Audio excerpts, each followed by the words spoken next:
Vamos ler aqui uma passagem que se encontra em 1 Tessalonicenses 5:23. Paulo vai dizer assim: "E o mesmo Deus de paz vos santifique em tudo, e todo o vosso espírito e alma e corpo sejam plenamente conservados irrepreensíveis para a vinda de nosso Senhor Jesus Cristo."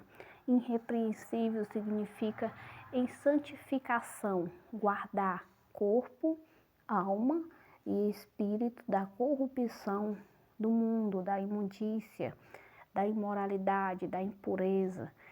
É isso que Paulo ele está falando, e é sobre isso que eu queria falar hoje. Nós sabemos que desde muito antes mesmo de chegarmos aos dias atuais em que a apostasia ela já está bem maior do que antes, mas antigamente já existia, né, a apostasia, já existia os falsos profetas, já existiam as heresias. É tanto que Paulo mesmo ele vai escrever várias cartas a igrejas, várias cartas aos cristãos, né, admoestando eles, alertando eles contra as falsas doutrinas, contra os falsos profetas. E o que nós vivemos hoje não é uma novidade, porém, como eu já falei, já existia apostasia naquele tempo, há 2000 anos atrás. Porém, a diferença que existe de 2000 anos atrás, mais de 2000 anos atrás, quando Paulo escreveu as cartas, admoestando as igrejas, quando Jesus ele envia as 7 cartas, as 7 igrejas da Ásia, que a gente vai ver que 5 delas ele repreendeu, apenas 2 ele elogiou e não citou nenhum defeito em ambas. A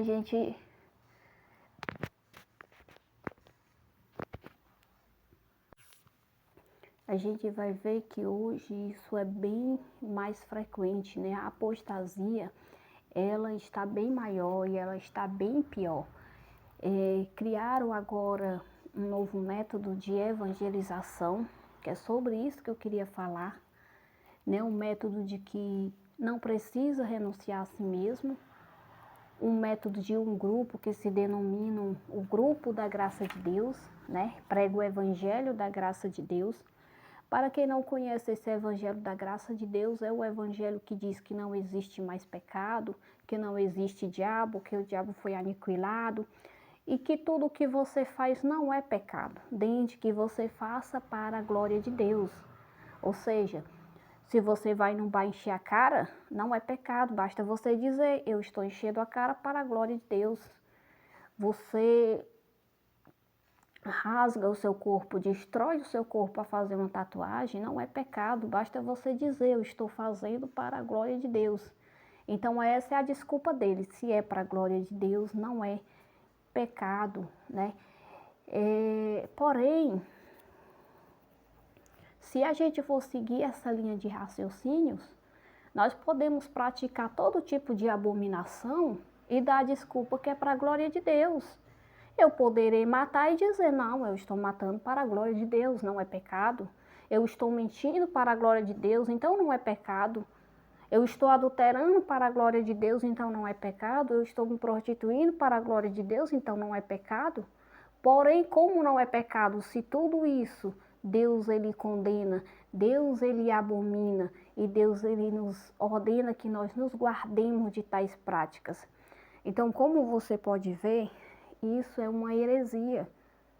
E é um evangelho pregado, mas que não vem da parte de Deus. É um evangelho pregado pelo próprio Satanás, que usa passagens bíblicas totalmente fora de contexto para defender toda abominação, né? Eles dizem, para você servir a Jesus, você não precisa mudar, né? Jesus, ele te aceita do jeito que você é. Sim, a Bíblia fala que Jesus nos aceita do jeito que somos, mas em nenhum momento a Bíblia vai dizer que ele aceitou o assassino, ele continuou sendo assassino. Ele aceitou a prostituta, ela continuou sendo prostituta. Ele aceitou o ladrão, ele continuou sendo ladrão. Não. E poderemos citar aqui exemplos. Por exemplo, Jesus aceitou Madalena. Jesus aceitou Maria e Marta, que era irmã de Lázaro, todas meretrizes, mas depois que elas conheceram Jesus, elas não continuaram no pecado de prostituição, não, elas se converteram. Jesus aceitou Zaqueu, entrou na casa dele, comeu com ele, mas quando Jesus saiu da casa de Zaqueu, ele estava totalmente mudado. Não é à toa que ele disse, hoje mesmo eu vou mudar, hoje mesmo eu vou pegar tudo que eu tirei dos outros e vou devolver. A Bíblia não fala que Zaqueu continuou a ser ladrão depois que Jesus saiu da casa dele, depois que ele entregou a sua vida a Jesus, não. A Bíblia não fala que Paulo era perseguidor da igreja e depois que aceitou Jesus continuou a perseguir os cristãos, não, ele mudou. Então há uma mudança, ele aceita como está, mas tem que haver uma mudança. Esse evangelho aí que prega que Jesus só quer o coração é um evangelho de Satanás. Jesus, ele não quer só o teu coração, ele quer o corpo e ele quer a alma. Não é à toa que nessa passagem Paulo vai dizer, guardem o corpo, a alma e o espírito de vocês, mantendo em santificação para o grande dia da vinda de Jesus. Será que quando Jesus vier, ele vai arrebatar só o coração das pessoas? Será que Jesus morreu na cruz só pelo coração das pessoas? Será que era o coração que iria para o inferno? Será que é o coração só que vai para o céu? Não é. Jesus morreu pelo nosso corpo, pela nossa alma e pelo nosso espírito. Então, se ele morreu pelo nosso corpo, alma e espírito, é porque ele quer o corpo, a alma e o espírito. E é necessário que haja santificação, guardando-se da corrupção do mundo. Porque é isso tudo que herdará tanto a perdição como a salvação, né? Então ele diz, não precisa de renúncia. Isso vem do próprio Satanás. Satanás, ele toda a vida, ele tratou de desmentir aquilo que Deus ele ensinou. Não é à toa que Deus chega para Adão e Eva e diz, não comam do fruto da árvore do conhecimento do bem e do mal, porque no dia que vocês comerem, vocês morrerão. Satanás fala o quê? Satanás chega para Eva e disse, se vocês comerem do fruto do conhecimento da árvore do bem e do mal, vocês não irão morrer, vocês irão ser sábios que nem Deus. Deus disse, vocês morrerão. E a serpente que estava, o diabo que estava na serpente falou o quê? Vocês não morrerão, ou seja, desmentiu a quem? Desmentiu a Deus. E Eva acreditou, e aí tá aí o resultado, né, de tudo isso. Toda a desgraça que existe no mundo é por causa do pecado. Nada disso estava nos planos de Deus, nada disso existiria, morte, sofrimento, nada disso.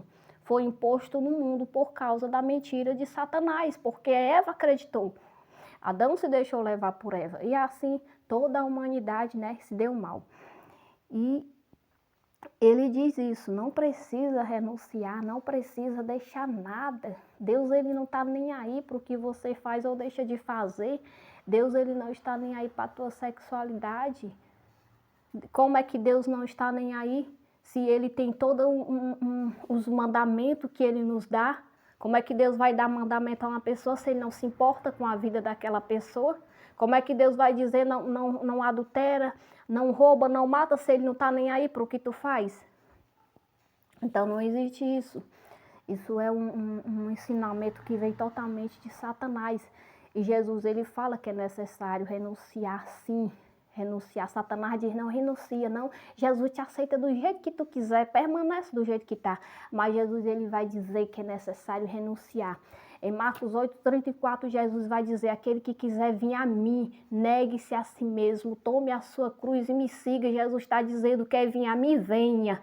Venha do jeito que está, mas ponha a sua cruz nas suas costas, carregue, ou seja, transforme. Pague o preço para andar comigo. Foi isso que Jesus falou. Se quiser andar comigo, pague o preço. Jesus não disse em nenhum momento, venha como está e permaneça como está. Em nenhum momento. E as pessoas estão seguindo o evangelho pregado pelo próprio Satanás, né? Porque é um evangelho que desmente totalmente aquilo que Jesus ele nos ensinou. Estão entrando pelo o que Jesus também chamava. Ele vai falar lá em Mateus 7,13, que é a porta larga, né? Tanto que ele disse, pela porta larga passam muitos e vão à perdição, por isso entrai pela porta estreita, porque larga é a porta e espaçoso o caminho que conduz à perdição, e muitos são os que entram por ela. Observa que esse é o evangelho mais aceito.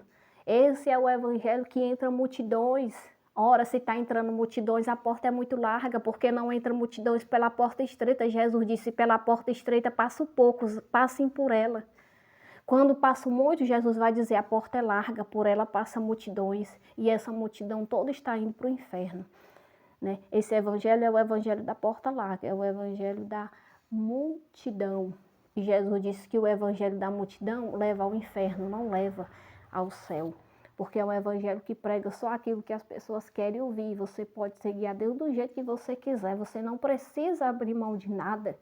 Jesus já pagou o preço, não existe mais pecado. Ou seja, você pode fazer toda bagaceira. Que nada do que você faz é errado, nada do que você faz é pecado. Deus, ele não vai te condenar por isso, não vai condenar não. Ele só vai dizer lá em Apocalipse 21:8 e 22:15, que o destino dos mentirosos, dos adúlteros, dos feiticeiros, dos imorais, de todos os que praticam abominação e são contra os mandamentos de Deus, a parte deles é no lago que arde com fogo e enxofre. Jesus não se importa, ele só está dizendo isso. Não se converta não, mentiroso. A sua parte é no lago que arde com fogo e enxofre, adúltero, feiticeiros, idólatras, todos esses Jesus disse, se não se converter no grande dia, lançarei todos no lago de fogo juntamente com Satanás. É esse o evangelho de Jesus Cristo. Mas os homens, eles seguem os caminhos que eles querem, eles seguem os atalhos. Jesus, ele diz qual é o caminho que se deve seguir.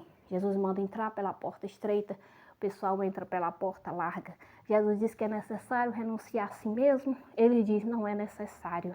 Né? E Jesus, ele diz que ele é o caminho, a verdade e a vida. Porém, o homem passa a vida inteira andando por atalhos, por caminhos que a ele parece direito, mas no final tem a morte física e a morte eterna, como está escrito lá em Provérbios 14:12. Há caminhos que ao homem parece direito, mas o fim deles são caminhos de morte. Né? E esse é o evangelho que está sendo pregado, mas esse evangelho é o evangelho de Satanás. Se você está seguindo esse evangelho, se você está dando ouvido a esse evangelho, é hora de se converter. É hora de se converter, porque todos os que praticam essa abominação, o fim deles está lá, descrito por Jesus em Apocalipse 28 e 22:15. Não entrarão na cidade santa, porque nela não habitará imoralidade e imundícia, e por isso ficarão de fora os feiticeiros, os idólatras, os mentirosos, todos os que amam e praticam a mentira, a imoralidade, os adúlteros, todos os que praticam pecados, todos os que fazem aquilo que é abominável aos olhos do Senhor, o Senhor vai dizer, ficarão de fora da cidade santa, porquanto a sua parte é juntamente com o diabo e seus anjos no lago que arde com fogo e enxofre. É isso que Jesus vai dizer, esse Jesus que diz que só quer o coração e que não está nem aí para a vida de ninguém, ele manda que todos esses se convertam, se não quiser ir para o inferno, juntamente com o diabo e os seus anjos. É esse o evangelho de Jesus Cristo. O resto é mentira de Satanás e é o evangelho pregado pelo próprio Satanás com o intuito de levar o ser humano à perdição, ele fazendo tudo aquilo que ele quer e dizendo que está feliz, né? Está feliz, está vivendo para Deus. Não tem como viver para Deus indo contra os mandamentos de Deus. Não tem como servir a Deus fazendo contrário àquilo que Deus manda que seja feito e ordena e pede que seja feito. Não tem como seguir a Jesus sem renunciar a si mesmo e levar a sua cruz, porque ele mesmo disse isso que é necessário.